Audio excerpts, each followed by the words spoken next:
आज আমরা শুরু করব হাতের কাজ কাগজের শিকল দিয়ে। কাগজের শিকল কিভাবে তৈরি করব?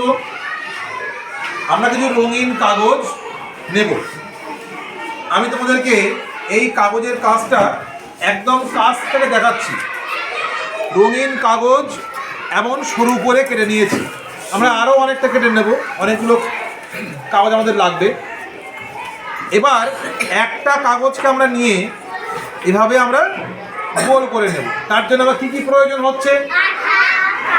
আটা প্রয়োজন হচ্ছে। আর কাগজ কাটবার সময় কী লেগেছিল? কাঁচি লেগেছিল। আমরা সেই কাঁচির সাহায্যে কাগজটাকে আগে গোল করে কেটে নিয়েছি। নেওয়ার পর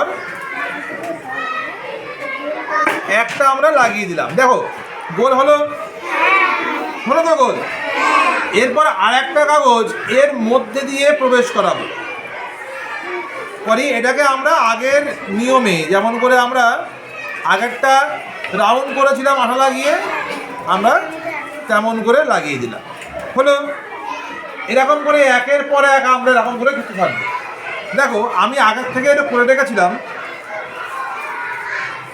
একই রকম। এবারে করলাম কি, আমরা এই সবটা একসঙ্গে জুড়ে দিলাম।